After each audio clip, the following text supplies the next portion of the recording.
এরকম ঘটনা আপনার কাছে কি মনে হয় জাহিদ ভাই যেটা বলছিলেন যে তারা তোপের রাজনীতি যেটা সেটা করার চেষ্টা করছে, আমরা সেটা পরপর দুটি ঘটনা প্রেক্ষাপটে সেটি জানলাম।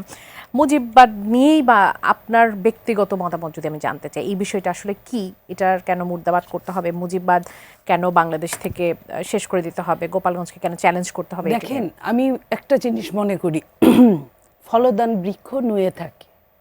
ওরা যদি সত্যিই ফলদান বৃক্ষের মতো হতো তাহলে ওরা চুপ করে থাকতো, ওদের কাজই ওদেরকে এগিয়ে নিয়ে যেত। যেটা এই আওয়ামী লীগ যদি এত প্রথম দিকে এত সন্ত্রাসী হতো, এত লোক হতো না তার সাপোর্টে। বিএনপি যদি এত সন্ত্রাসী হয় তাহলে এত লোক হওয়ার কথা না। বিএনপি না চাইতেই যা পায়, তো তারা তো চায়েও তা পাচ্ছে না।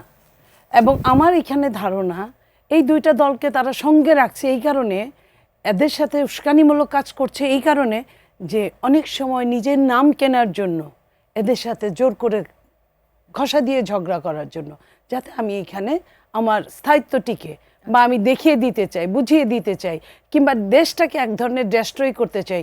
সব সময় যদি মনে করেন আপনি গণ অভ্যুত্থান প্রতিদিন হবে, প্রতিদিন কিন্তু গণ অভ্যুত্থান হয় না।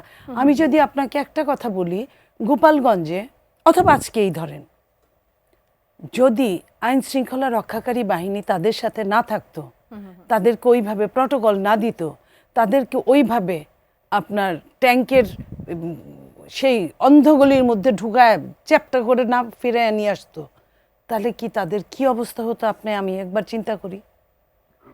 এটা এটা আমরা ভালো চাই, এটা কাজটা আইন শৃঙ্খলা বাহিনী রক্ষাকারী বাহিনীকে ধন্যবাদ দেই, কিন্তু পাশাপাশি যারা মারা গেছে তাদের জন্য একই তো কষ্টবোধ, একই তো দুঃখবোধ, একই তো যন্ত্রণা। সেই পরিবারগুলোর দিকে তাকাই, আজকে দেখেন টানা ৩-৪ দিন যাবত ওইখানে কারফিউ চলছে।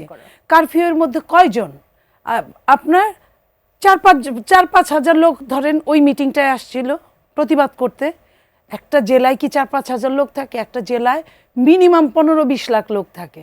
এই ১৫-২০ লক্ষ লোক যখন জিম্মি হয়ে যাচ্ছে, তখন যাকে আমার পছন্দ হলো না, একটা মানুষের চেহারা খারাপ, আমি তার রুমে গেলাম, কিছু মানুষের চেহারা দেখি মনে হয় এই লোকটা বোধহয় দুষ্কৃতিকারী, আসলে তা না। আমি তার রুমে গিয়ে আমার মনে হলো আমি ধরে নিয়ে আসলাম। এটা তো একটা বড় ধরনের অপরাধ। আমি তো আন্দাজে অনেক কিছুই করতে পারি না। তো এই যে তাদের স্থলপথ, নৌপথ, সব পথ বন্ধ করে দেওয়া হয়েছে, এটা তো এইটা যে লুম্বাস্তে গাউজারের মতো।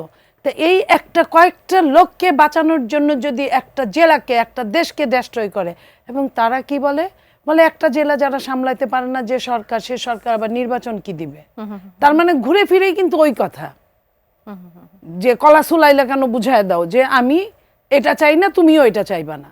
তো ওই একটা শ্রেণী যারা এই যে মিটিং করছে, আপনার উস্কানি দিচ্ছে, সারা দেশে ঘুরছে, সারা দেশে তো প্রত্যেকেই মিটিং করে। দেখেন আমরা আওয়ামী লীগের সময় কত অত্যাচারিত হয়েছি, তারপরেও আমরা চেষ্টা করেছি আমাদের দলটা যেন শার্প থাকে, মিটিং করা, মিছিল করা করতে পারি নাই, তারপরে যতটুকু পারছি। এবং আওয়ামী লীগ যে আমাদেরকে ভাঙতে পারে না, এটাই তো আমাদের বড় সফলতা। তো সেইখানে অনেক সময় কিন্তু ঠান্ডা মাথায় রাজনীতি করতে হয়। মরার আবার জাত কি, শ্রীকান্ত বলেছিল, সেই মরার আপনি গোপালগঞ্জের মেন লোক আপনার পালিয়ে চলে গেছে, শেষ ওইখানে। তাদের অন্য যারা আছে তাদেরকে আইন শৃঙ্খলা রক্ষাকারী বাহিনী আইনের শাস্তির আওতায় আনে না, এটা তাদের দোষ। এটা যারা ঘুরে বেড়াচ্ছে তাদের দোষ না, এটা সরকারের দোষ।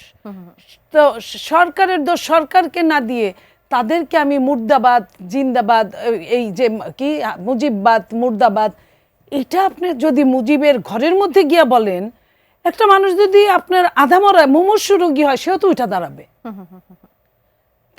এই দেশের সরকারের সঙ্গে আমি মনে করি সাইকিয়াট্রিস্টদের যোগ দেওয়া উচিত, যে মানুষের আসলেই, কিন্তু আমি কিন্তু দুষ্টামি করছি না, যে মানুষগুলার এখানে সাইকোপ্যাথি এখানে কাজ করছে, আপনার ওইখানে গিয়ে যারা এই যে এই ছেলেগুলোর আগে সাইকোলজিস্ট দেখানো উচিত।